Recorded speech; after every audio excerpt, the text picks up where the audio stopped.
ladies and gentlemen, the miracle worker who designed and helped put this together and who also donated hundreds of hours of his own time.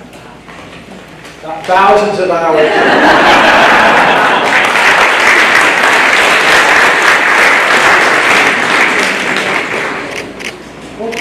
Hi everybody. I'm unfamiliar with most of you, but I'm delighted that you're here. I'm also happy.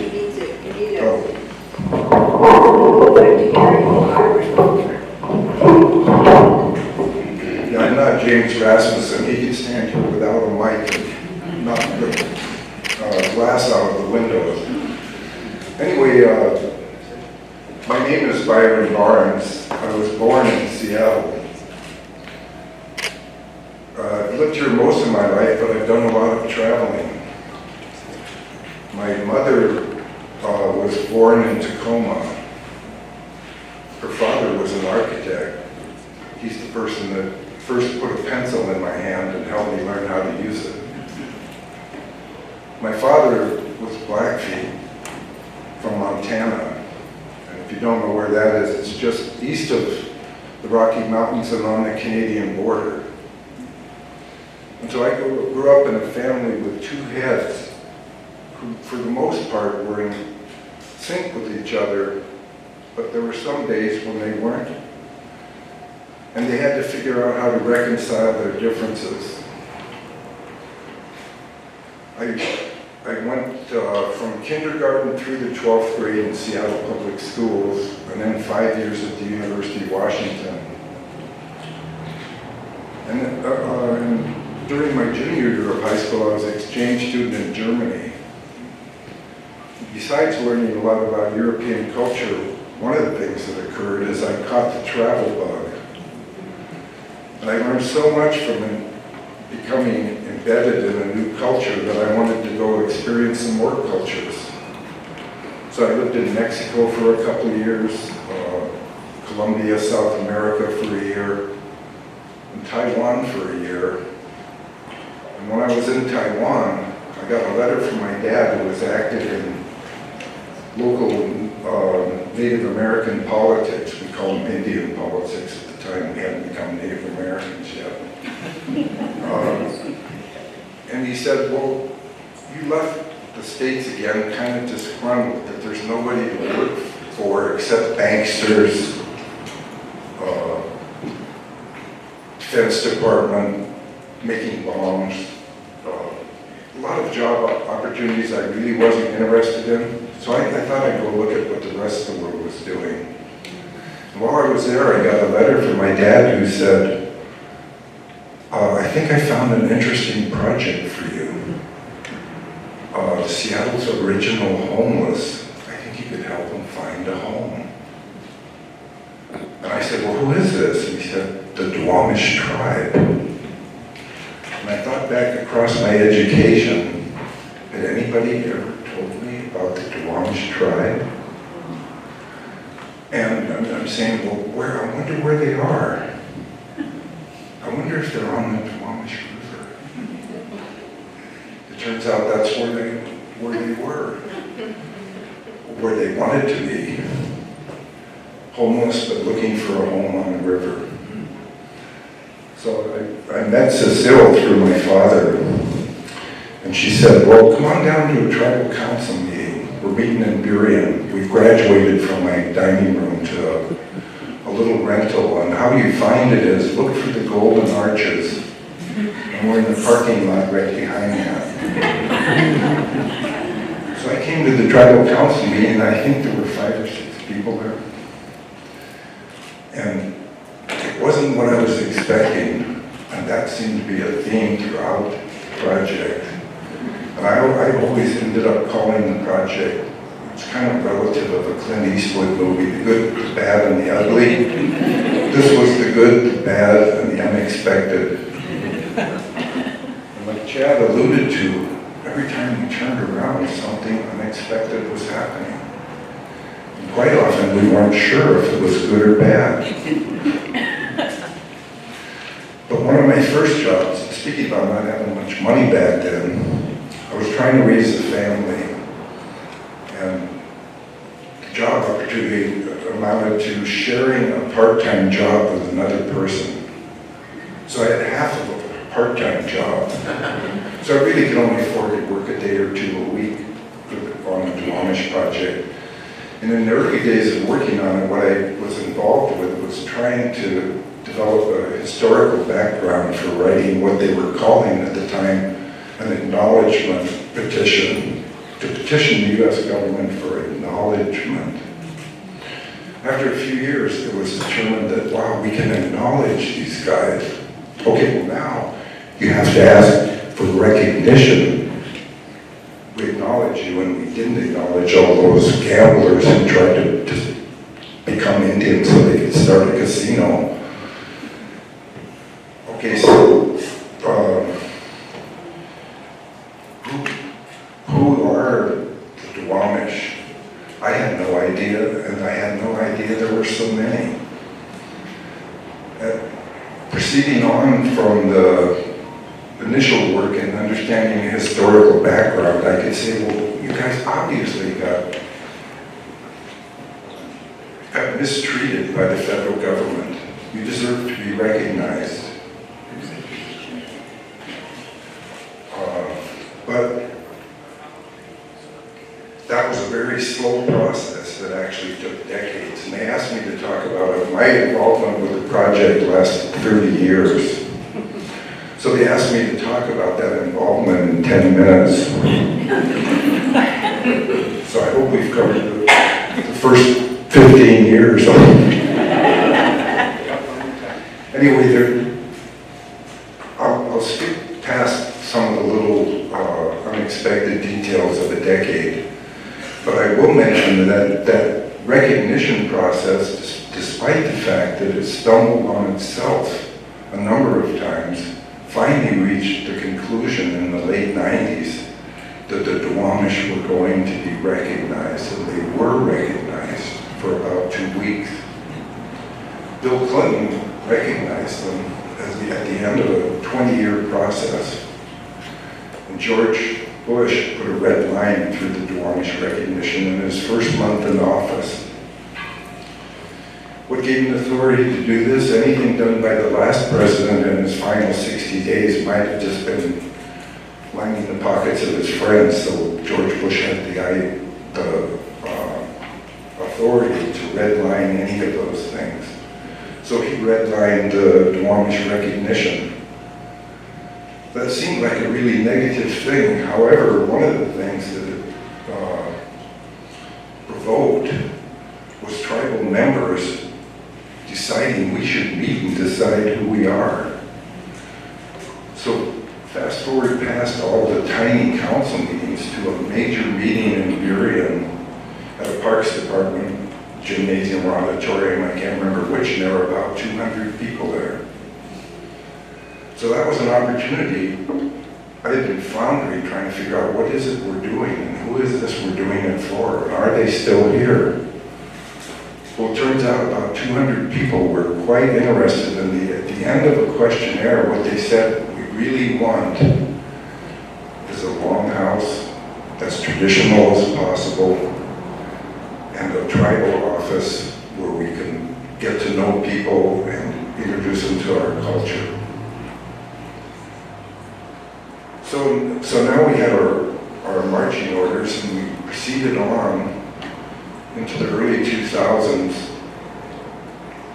gradually gathering more people, and many of the tribal council members had come and gone, and the ones who had stayed for a long time said, where are we going? When are we going to get there? And I always kept saying, this isn't a project, it's a process. We don't know how long the process is going to take, but if we're doing a good job, we're going to grow from this humble beginning through a process, a growth process into something bigger. And quite often when they would get disgruntled, say, it's not fast enough, I kept saying, well, the trunk isn't big enough yet to support this fully embellished thing.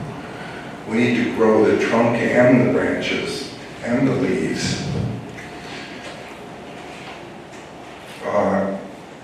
I'm really happy to see how that grows growth has transpired. I had no idea, when I began the project, I was thinking it was a very small facility for a small number of people. And I was kind of shocked to think that we were going to try to pull this off with nothing but motivation to dream, but really no money and no land. Seattle, the Duwamish tribe had been homeless for 120 years when I began. Well, we finally got to the point where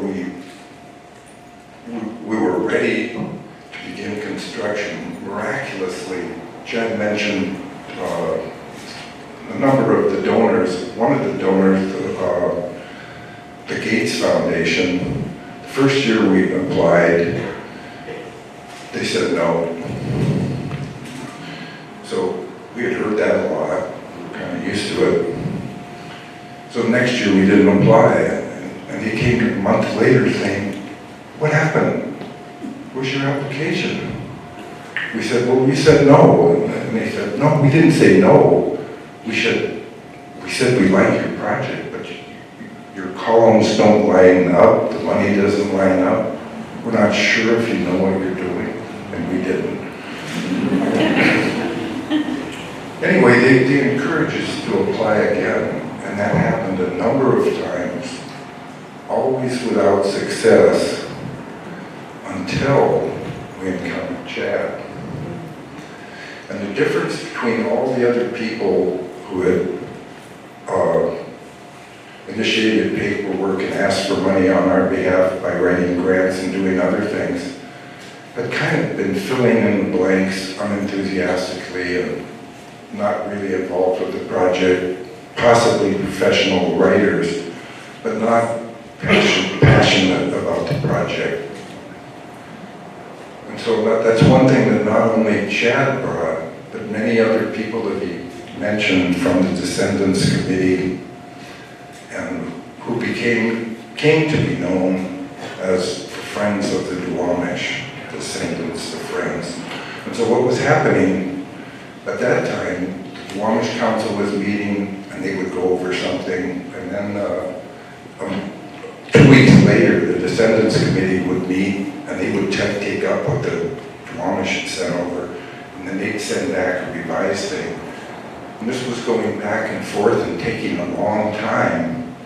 And so they finally decided to start having meetings that involved the Duwamish and Friends, not the Duwamish Friends going off their own way, but starting to learn how to collaborate and work together.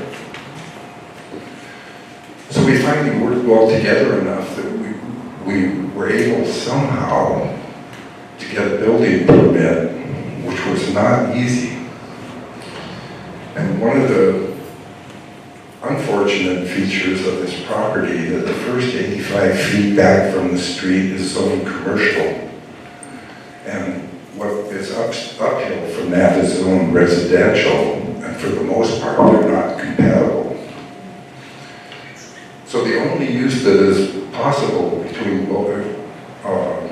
in both those zones is a community center. And so we went into the building department saying, we want to do a community center. You know, it wasn't really what we started out wanting to do, but it was the only thing that whose definition closely enough resembled what we were trying to do. So Cecile, a prominent land use attorney, and myself went into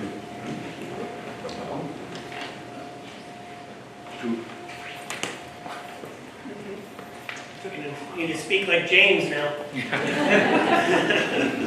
I could try. Did we pay the bill? I'm good at breaking things.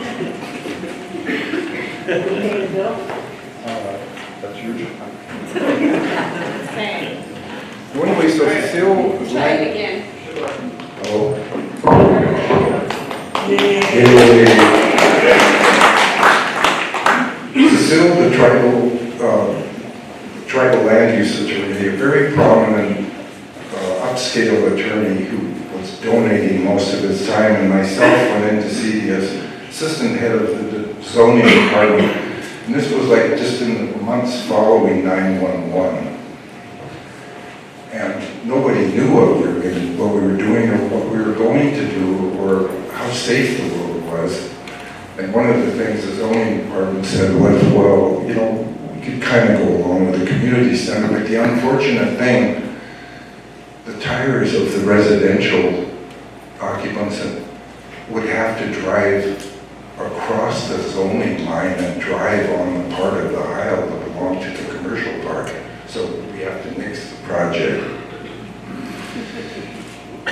Fast forward a couple months, and the new mayor didn't have the time to meet with the Duwamish. None of the mayors of the city of Seattle have ever met with the Duwamish, but he was able to send a deputy mayor.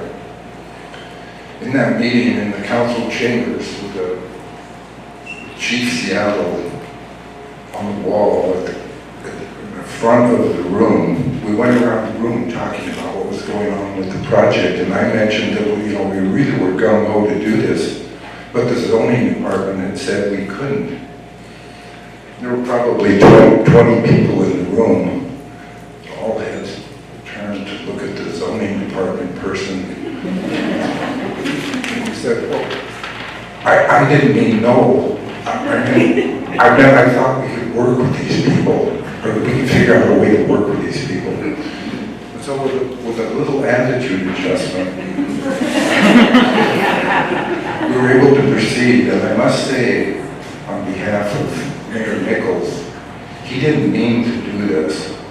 He had been in business a couple months longer, and by then he had a number of Indian advisors who were all from the gambling tribes and did not want the Duwamish involved in anything positive. But by then, Mayor Nichols, fresh on the job, said, well, I believe in the Duwamish project and I support this. And it was a very short letter, which he would have loved to retract. But I carried it with me. And any time I got in trouble, I would just say, hey, the boss wants this to happen.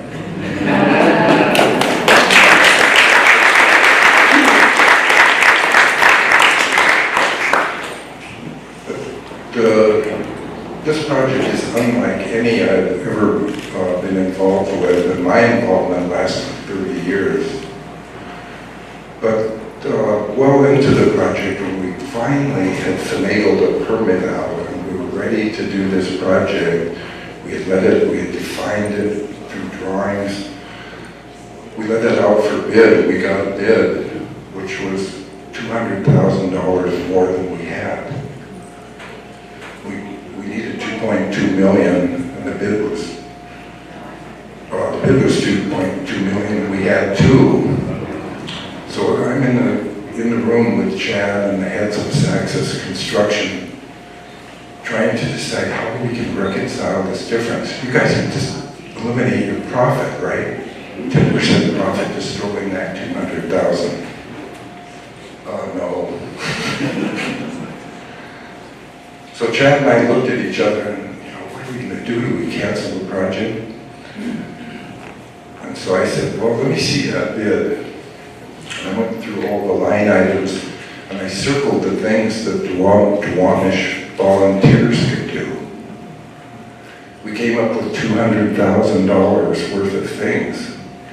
I boldly circled them and said, we can do it. And we did.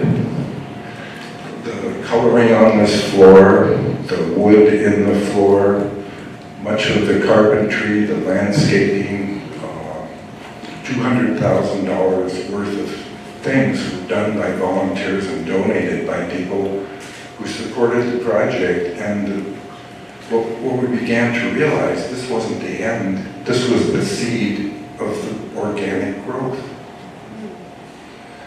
So in the earliest, when we had the opening, the room was full many times over, we had to have multiple openings.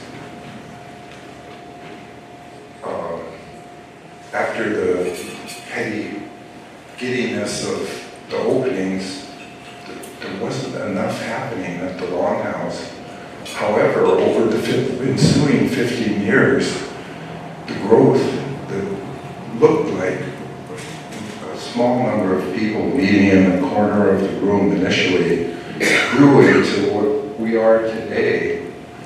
And what it's growing into, by how as I see it, property is being purchased in this direction, property is being purchased in the other direction. And one amazing asset across the street is we have what would have been a container yard filled with 6 or 7 stories, containers high and no view of the river. That was nixed because this was the site of a village, and therefore a National Historic Site, which could never be developed until a multi-million-dollar dig could be carried out. So that never happened. So what it transitioned into is a park, essentially a free park, on a portion of the river where one of the very rare original meanders drops in next to what's left of Kellogg's Island. So this what seemed like a project is just part of the process, which is still ongoing. And I've had conversations with many of my buildings and projects over the course of my career. Most of the conversations were fairly short, but when I've had a conversation with this building, the predominant feature of the conversation says, yes, I feel like an awesome room, but I feel kind of empty. Where are all the people? So when I converse with this room today, it tells me how happy it is to see all of you here. Now, as the process moves forward, what I see is bright light at the end of a dark tunnel. And while the Duwamish consider that they really need to be recognized to be somebody, they still are who they always were. They consider themselves a tribe, so they are a tribe.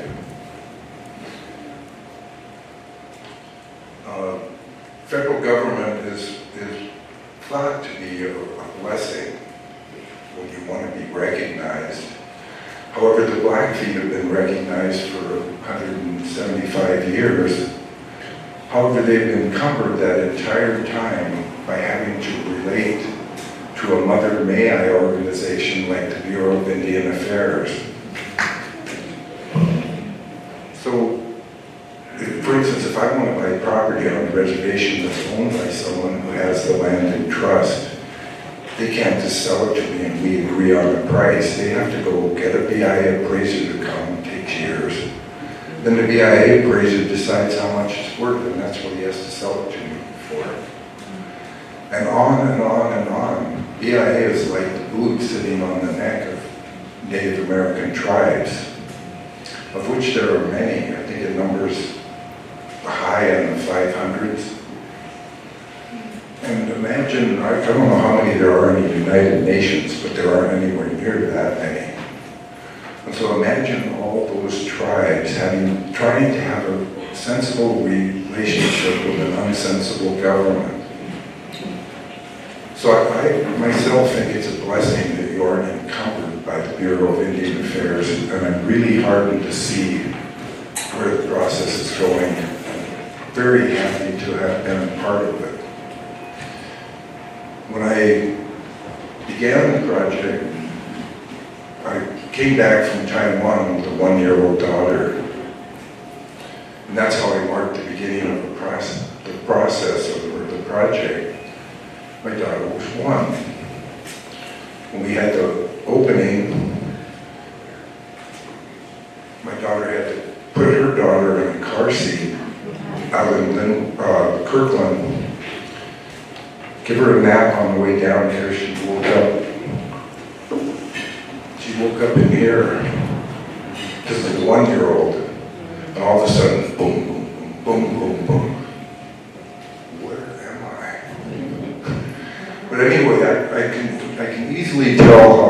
was involved with the project. It was for my 1-year-old daughter to become, I won't do math, older, and for her to have her 1-year-old.